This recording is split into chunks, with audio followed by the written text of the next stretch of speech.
Hey, this is DonJA Knife and Tool. If you're going to play with knives, you better have band-aids.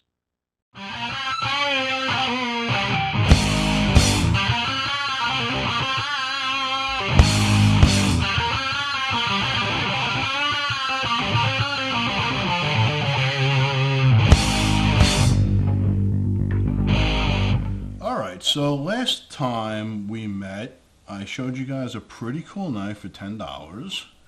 And this time I'm going to show you a really bad knife for $10. And we're not here to throw anybody under the bus, but I thought this was a good purchase. We have metal liners, aluminum scales, a cool looking knife. I like the CEO style.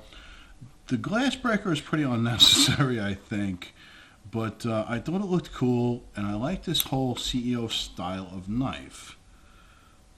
And it was working great for the whole time, and the reviews are true. I did review the reviews prior to purchasing this, and I was like, I don't really trust it. I'll buy it anyway and check it out.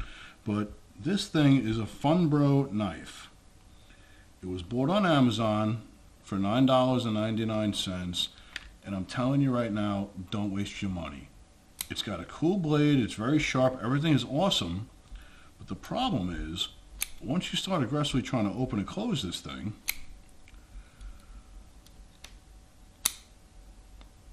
it locks itself out.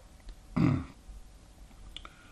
liner lock inside here goes past the blade on the other side, and you cannot unlock this blade. I saw some reviews, guys said they couldn't even send it back because they couldn't unlock it. If you just take a flat blade screwdriver and knock that thing back over, you're good to go. And you can gently open and close it. But once you try to open and close it too much, there it goes again,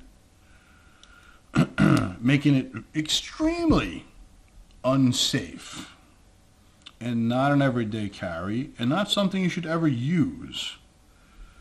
And I recommend do not buy on this Funbro CEO style knife. I thought it was the greatest thing since sliced bread until I started actually using it. So please, don't waste your $10 on this knife. For something in the same style, and just for reference, this is the F&Grow EF16.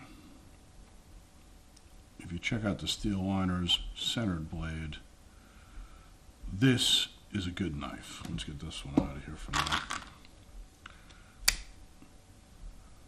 Stonewash blade. I mean, look at the angles on that blade.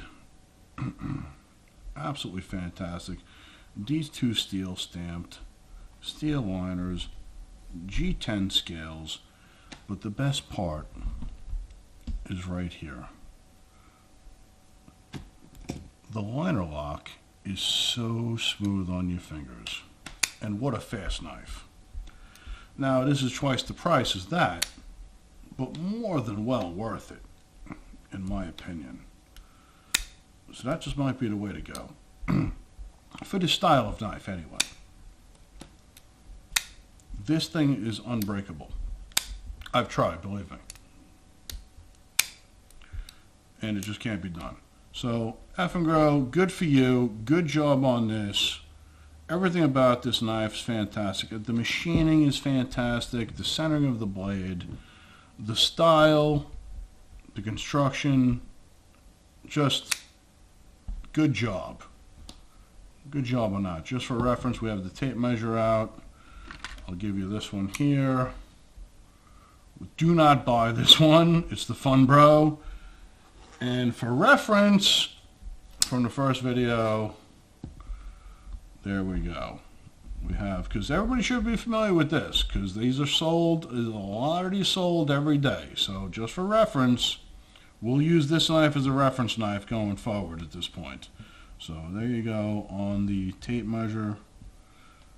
And this is more like the bug out, as we all know. All right, so there we are. Get these out of here. Now, There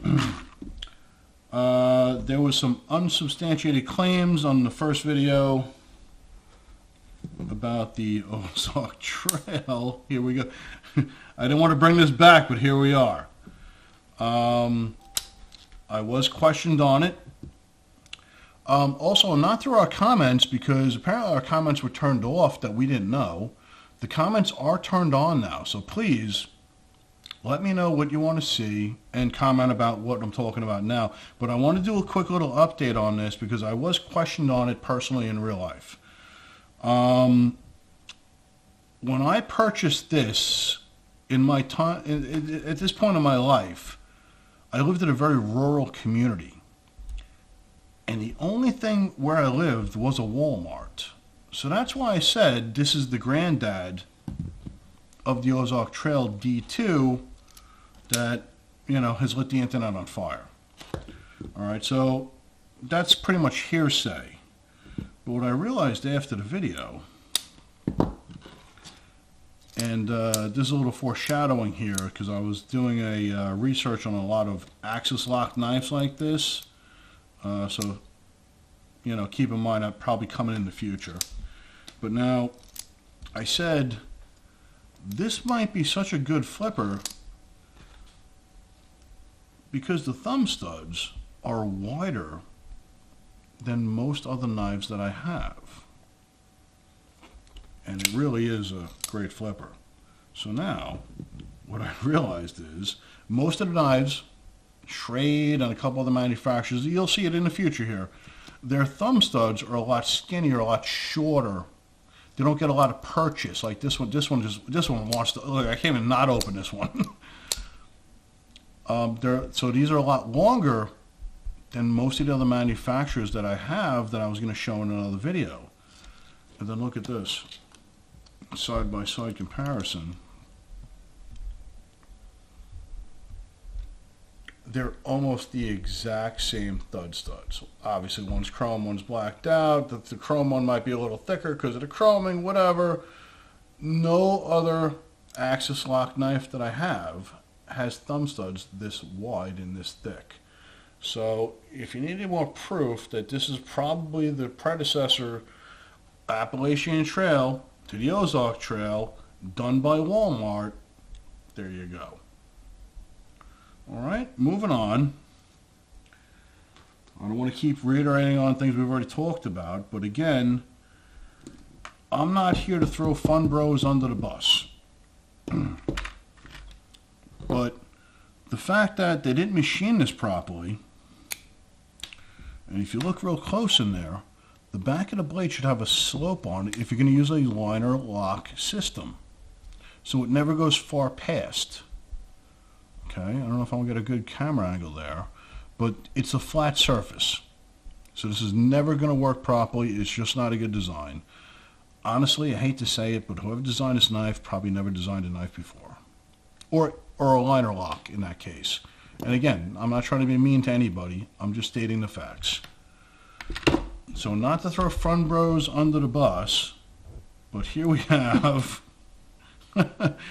another item from Fun Bro, which I honestly bought as a joke, but it's actually pretty solid, if I can get a grip on that.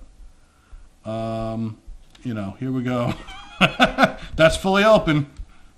We're over 2 inches. Look at that. But seriously, this is actually a good box cutter. Not something you carry, something you keep on your desk, something you keep in the house. It's actually kind of sharp. I mean, the other one was sharp as well. Nice edge on that thing. And just as something to have around open boxes and stuff like that, I do recommend this one. But please, do not buy. This is a terrible, dangerous knife. All right, so go for the F and grow instead. All right, guys? Thank you.